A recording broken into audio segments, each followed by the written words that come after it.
Thank you. Thank you very much. Welcome in Pula, welcome in Istrian National Theatre. It's a great privilege to watch the film with its director. You have said that you haven't seen Ida for several years. It's your Croatian premiere. Yes, I haven't seen it for 7 years at least, and so I sat up there and watched it for the first time, and it was a very weird experience. And what do you think? Well, one thing was like when people switched their telephones on, I knew it was like a boring bit, but no, I thought seriously. I thought it was very hardcore. I mean, like really uncompromising film and framing and lighting and the editing.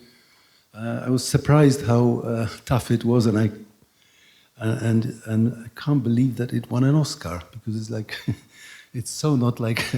Personally, I agree with the Academy. I agree. No, but it's like it's not made for human beings. I mean, not made for Academy members, but who knows? Yeah. But it's very, very strange. The editing, everything was so hardcore.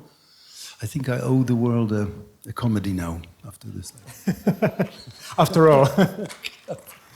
Well, Ida is a strong story about Polish history. Very relevant periods of Polish history, German occupation, Holocaust, Stalinism, post-Stalinism, and in the same time, a very subtle story about one family and its fate. Which was your motive to make Ida? As always with films, the several motives have to come together for me to really want to do something.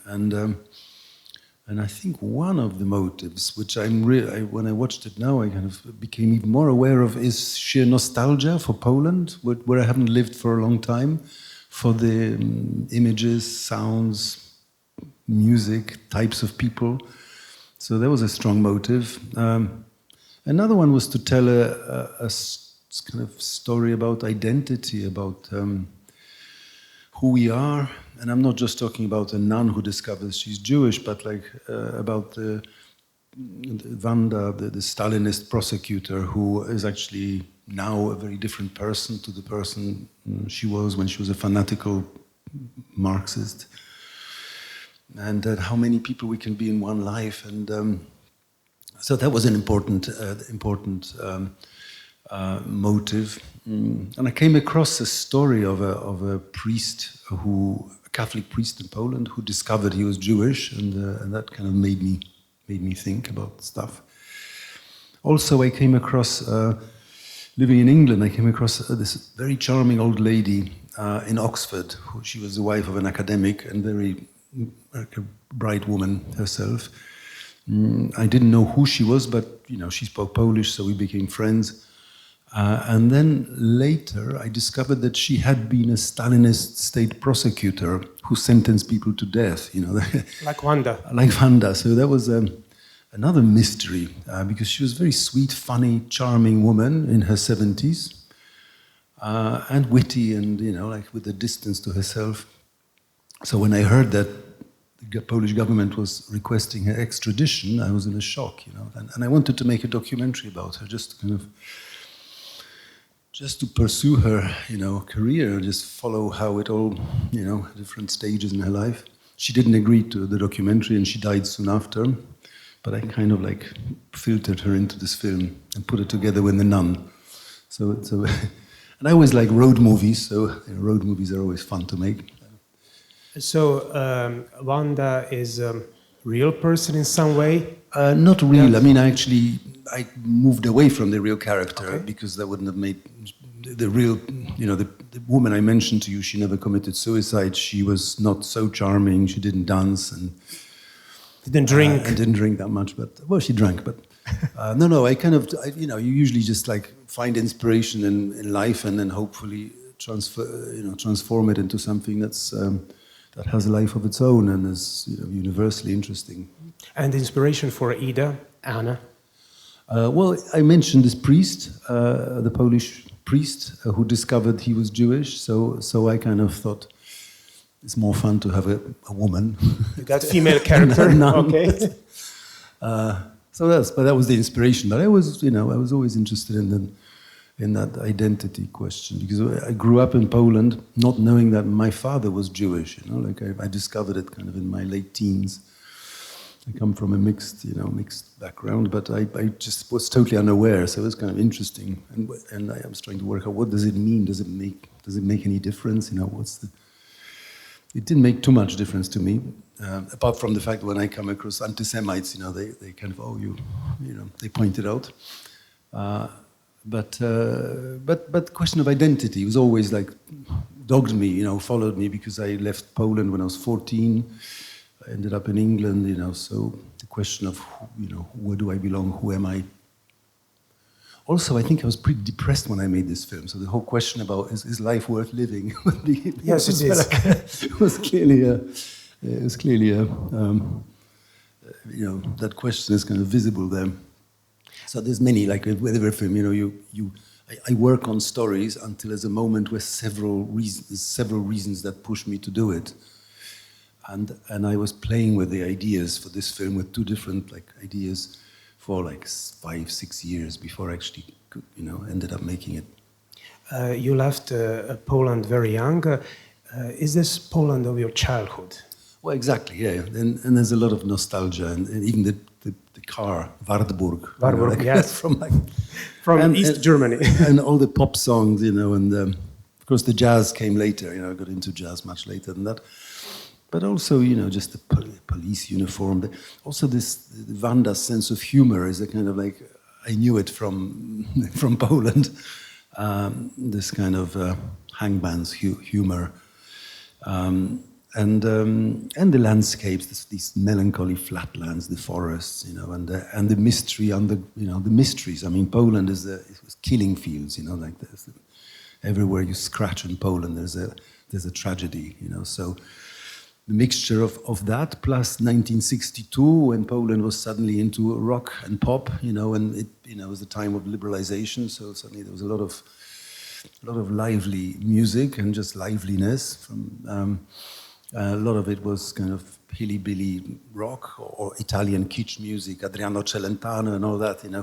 So the kind of sense of tragedy and disaster and this kind of the kind of newfound vitality, I like the clash of these two things. But there's a lot of nostalgia in this, for sure.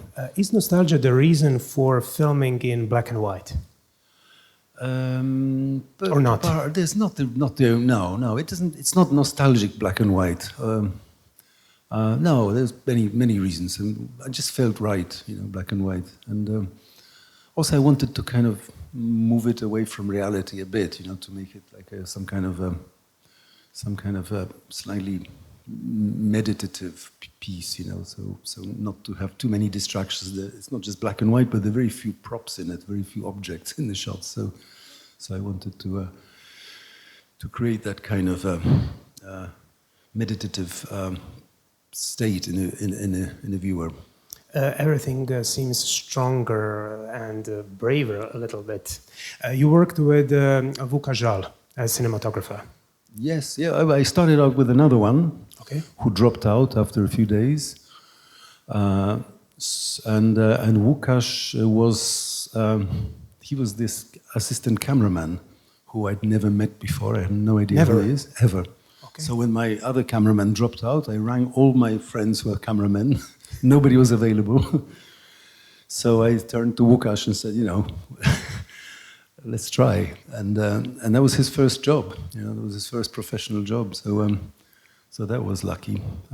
He also nominated for Oscar. Yeah. Together with the first guy who kind of had 5 days filming. But Łukasz was my partner in this. Very much so, but at the beginning he was just this kid, totally overwhelmed by this situation. Of course, the aesthetic was pretty clear, so there wasn't too much you could do with it, I mean, static shots, the framing was slightly off center. The lighting was very simple. The lighting idea, simple but difficult. So after 2-3 days with Łukasz, we really got into it, and it became a real pleasure to work with him. And I've worked with him on the next film, and now he's working with a lot of different people. He's a wonderful guy. You're also a musician? Well, like a failed musician. Okay, yeah. but you love music. I love music. I used to play jazz a lot, and this Coltrane is a homage to my idol from long ago. But it's very interesting that there is no background score in either, just ambient music. Well, there is some kind of like haunting sound, which I just used in 3 places. But thank God nobody notices it. About maybe subliminally, but we had a kind of sound mixer stroke composer in Denmark, and he composed 2 chords, and I kind of used them sparingly here and there. You got Jonna Kulik in this film. Yeah. A very great small role. It was crucial for Cold War. Well, I'd worked with her before. I cast her in a film I did in Paris, so I knew of her. Here it was a bit painful not to give her anything to do apart from just being this pop singer. But she's a great presence to have in a film anyway. She's she lights up things. Yeah. So yeah. How did you choose your leading actresses? Well, Ida is a non-professional actress. Well, she's not an actress, and she never wanted to be an actress. First appearance. Sorry? It's her first appearance. First in the and movie. last. I mean, she doesn't want to act. We found her in a cafe in a house where I live in Warsaw. Downstairs in a cafe. She was a student of humanities at Warsaw University, and she looked interesting. I didn't think she could do it, but I did a lot of tests, and she could cope with the pressure and with the discipline. Before that, I'd looked for 5 months I met all the young actresses or acting students in Poland, and I couldn't find somebody who I could really build the film around. What was the problem? What do you think? I just didn't find anyone I could believe in, and the thing about Ida is that she doesn't have she doesn't have a trace of histrionic behavior. She's totally flat, but there's some kind of inner life, and it's very difficult to do that if you don't have it. A lot of young, actresses who came for auditions were, really trying to understand the nun, and a lot of them were saying, "I'm deeply religious," or "My sister's a nun," or something. When I met Agata, she said, "I don't believe in God." I have no okay, but she was totally honest from the very beginning, and she didn't really want the part either, and she had this kind of honesty, of somebody who tells the truth all the time and doesn't play act. And it's a role where there's just tiny nuances. There's not a big gamut of expressions. So I took her as she is, basically, and just kind of walked her through the whole film. And the other, the actress who plays Agata Kulesza. Agata Kulesza, she's a fantastic actress. Yes. I kind of, she's just when I watched her now, I was really, wow, God, she's an amazing actress. So I did I had 2 possible actresses for that role, and she kind of she nailed it very quickly. And she was a delight to work with. I mean, she can do all sorts of things, and this combination of this one actress who's just is within herself, and the other one who's this and that and changes moods and has a kind of sardonic wit and can be lyrical, can be tragic, can be funny. I mean, she can do all these things, and I've worked with her since on Cold War. She had a big role in that. So, yeah. Well, this is your first Polish film after 2 decades working in United Kingdom. Could you compare the filmmaking in UK and Poland? I was I'd moved on, so the person who made the films in England was slightly somewhere else than the person who made this film, so it's difficult to compare. But you know, I mean, God, what can I say? I mean, the Polish crews are as professional as British crews. They're possibly a little bit more engaged in the process, like emotionally engaged, and they were very engaged in the story, and they kind of really went the extra mile. But film crews are film crews, you know. You get, I mean, main thing is to select a crew of people that you like and who are collaborative, who have no ego problems, you know. Like that's the. I don't think it's anything to do with nationality. You know, you just kind of try and find a good bunch to support you and to like pull you through this horrible journey. Is Cold War logical sequel to Ida? Not in the sense of topic, but in the sense of atmosphere, historical background, ideas, atmosphere. Well, it was the other story I played with for a long time because it's kind of inspired by my parents. So both of them were kind of like bubbling along for a while. But I wouldn't have dared to make Cold War if I hadn't made Ida, because Ida made me realize that you can, because the Cold War is like a big epic thing over 15 years. But Ida made me realize when Ida really went, it's really hardcore in its ellipses. No, I mean there's no continuity. You just cut, and I realized that you can do that. That you can be really elliptical and get away with it. And Cold War is even more elliptical than Ida. I mean, they take bigger jumps than here.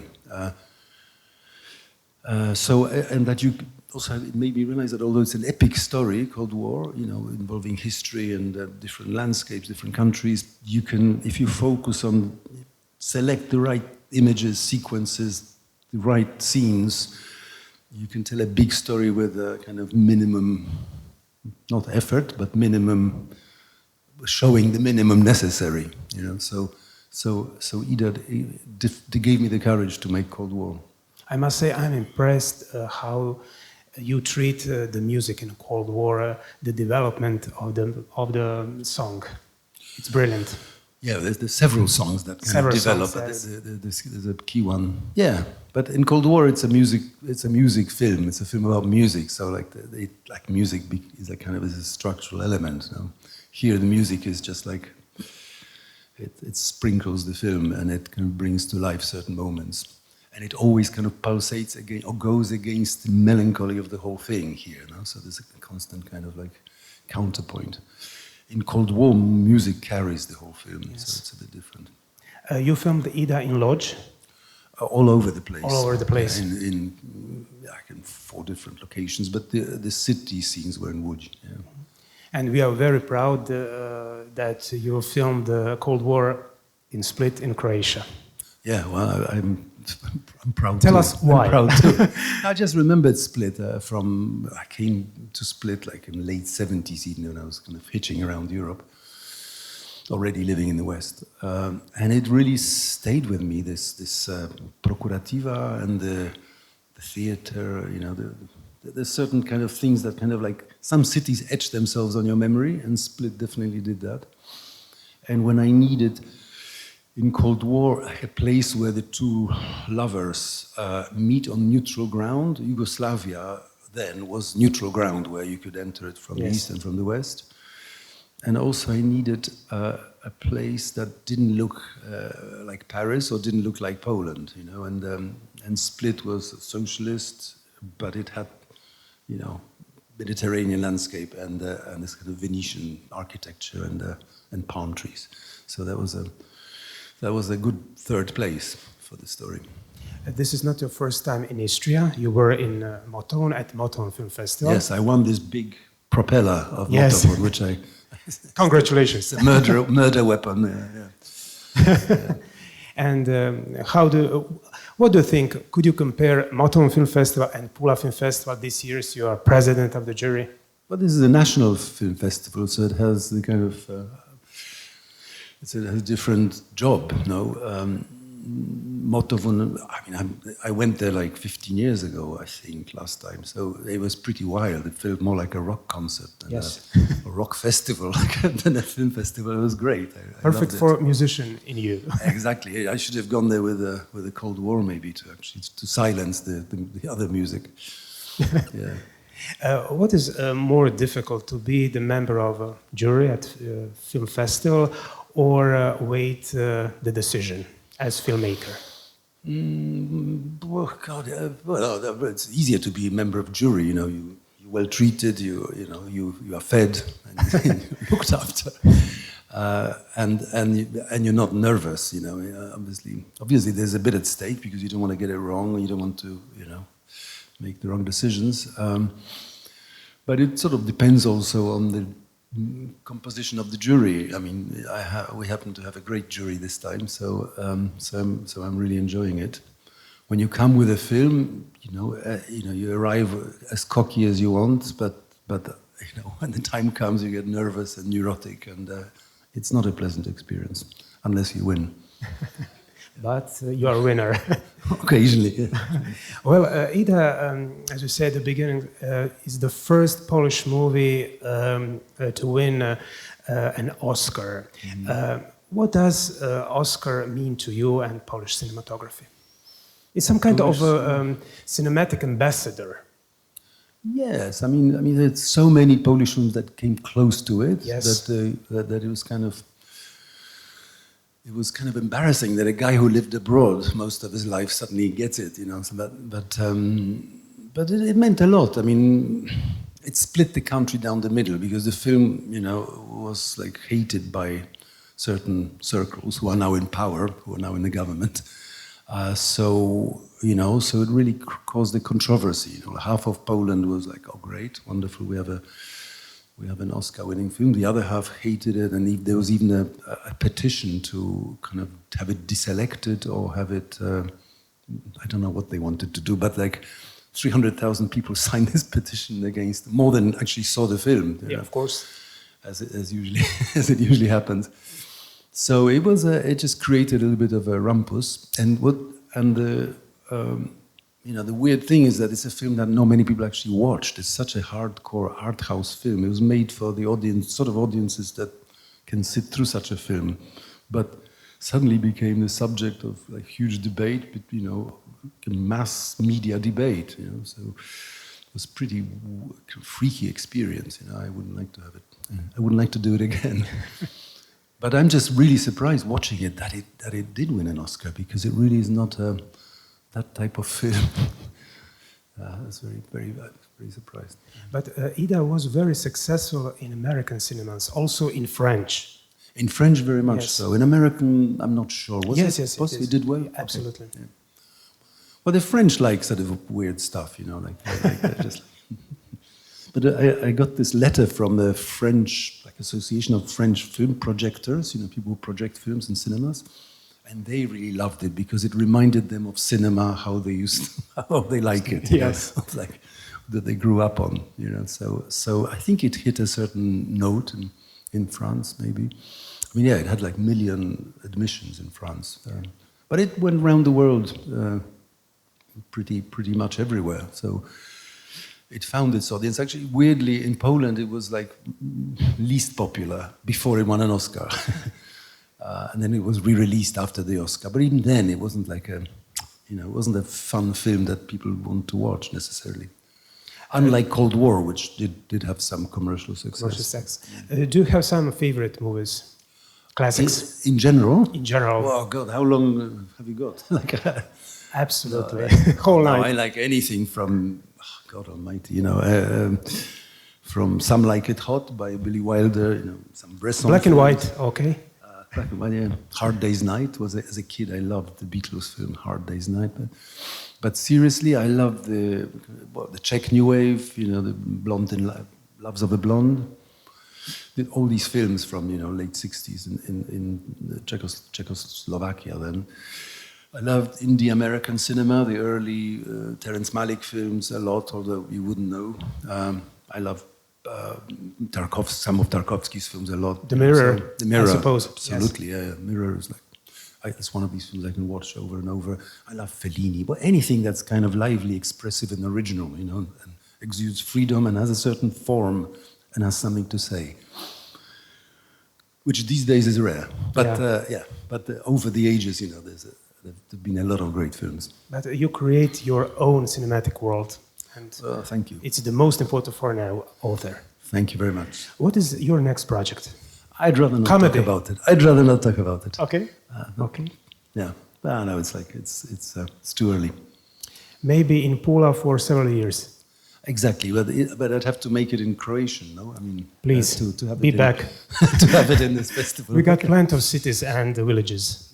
Sorry? We got plenty of cities and villages. You've got fantastic locations. I was like walking around Pula and surroundings, and before that I was on Lockwood Island with some amazing buildings and places. And you know, this is a great country to shoot films as long as we have a story to tell.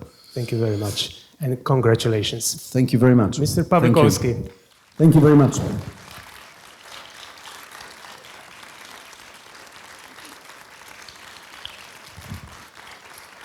Thank you. Thank you. Bye-bye. Thank you.